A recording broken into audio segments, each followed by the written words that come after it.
Hey friends, so this is October, and October is Breast Cancer Awareness Month, and when we were a CrossFit affiliate, we always did barbells for boobs. We're still doing it as an unaffiliated gym.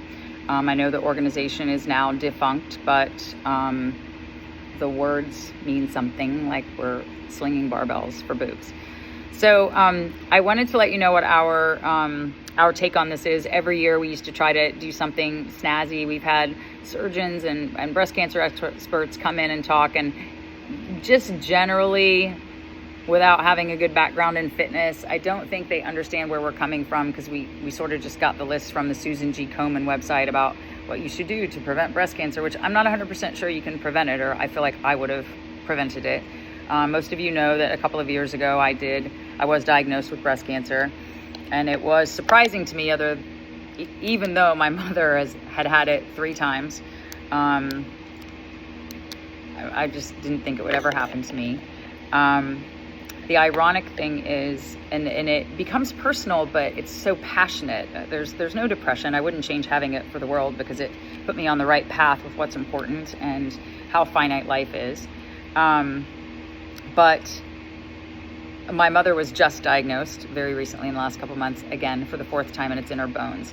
So as a female who's had it and has a family history, but not the breast cancer gene, I'm thinking, is this my future? And if it is, let me tell you what we do.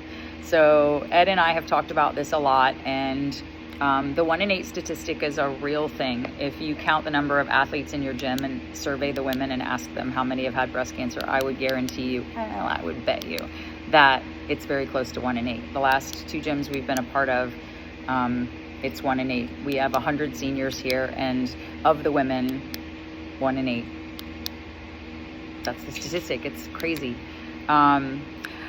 Our position on this is we're not looking for a cure.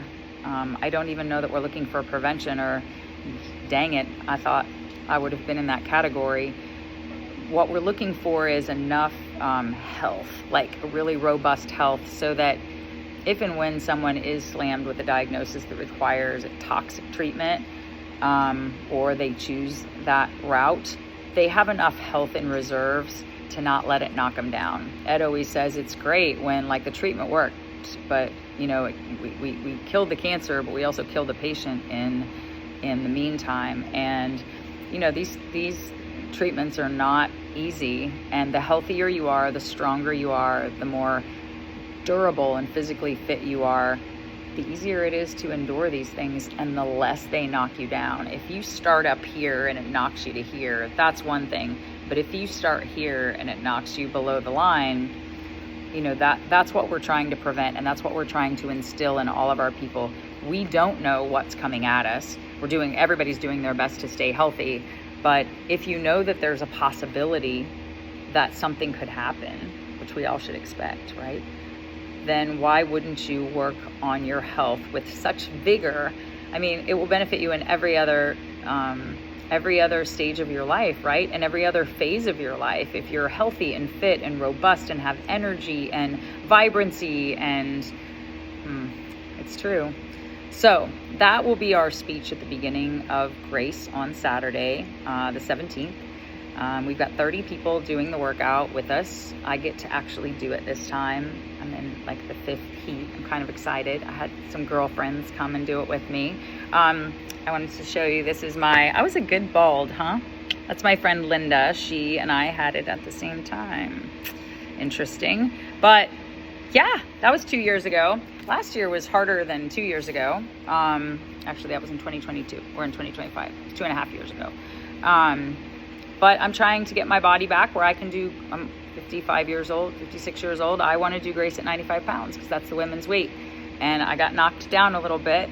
I've been at 75 and 85 for a couple of years, and I'm hoping to do it at 95 pounds. And what a great goal for somebody who has had breast cancer to have, is not to not have breast cancer again, or not to, oh my God, this, and focus on all that crap. I want to do Grace again, and I want to do it at the Young Women's RX.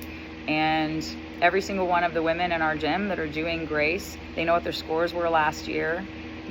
I love them as much as they love me, but they're doing this because they know people that have had breast cancer, and they're doing it to celebrate the wins and to pay tribute to the fact that, or bring awareness to the fact that the healthier you are with any diagnosis, the better your chance of surviving it. So that's why we do Grace.